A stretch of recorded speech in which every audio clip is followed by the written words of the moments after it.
प्रभु यीशु मसीह के मधुर और मीठे नाम में आज दिनांक 14 जुलाई दिन रविवार को आप सब श्रोताओं का हम स्वागत करते हैं।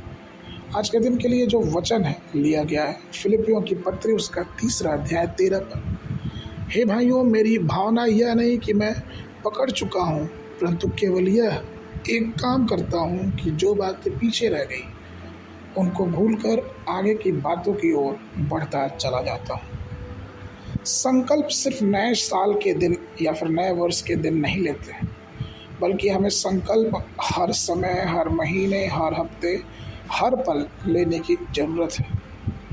हमारे जीवन की यात्रा में विभिन्न प्रकार के विकल्प आते, संकल्प आते हैं और हमें तय करना होता है कि हम किस चीज़ को पकड़ें और किस चीज़ को छोड़ दें। प्रेरित पौलुस इस बात को बहुत जल्दी समझ गए। उन्होंने कहा कि मैं पीछे की सब बातें भूलकर आगे को बढ़ता हूँ। पवित्र आत्मा, पवित्र शास्त्र का वचन हमें ये बताता है कि हमें किस प्रकार से पिछले जीवन को भूलकर या फिर उसे छोड़कर, उससे मुकर कर और आगे परमेश्वर की आशीष की ओर बढ़ना है। हम देखते हैं कि जब सदोम अमोरा से लूत और उसके परिवार को निकाला गया, परमेश्वर ने एक साफ मना किया, तुम पीछे मुड़ के ना देखोगे। और चूंकि उसकी पत्नी ने देखा और वो नमक का खंभा बन गई।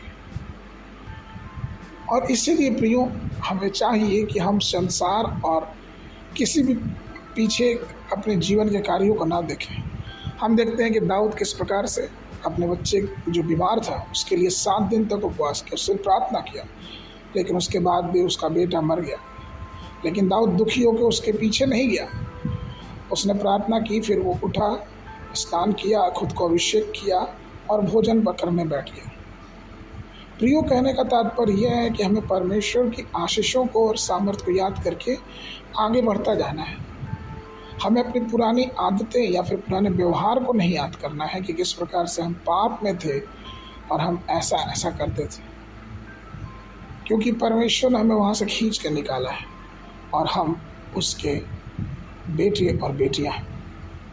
इसलिए चाहिए कि हम प्रभु में आगे बढ़ें और प्रभु को अपना सब कुछ दें। अनंत के लिए भजन संहिता उसका 1 अध्याय 1 और 2 पद। क्या ही धन्य है वो पुरुष जो दुष्टों की युक्ति पर नहीं चलता और न पापियों के मार्ग में खड़ा होता, न ठट्ठा करने वालों की मंडली में बैठता है, परंतु वह तो यहोवा की व्यवस्था से प्रसन्न रहता है और उसकी व्यवस्था पर रात दिन ध्यान करता रहता है।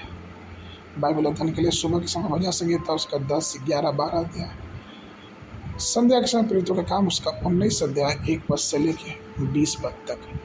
परमेश्वर आप सबको आशीष देवे।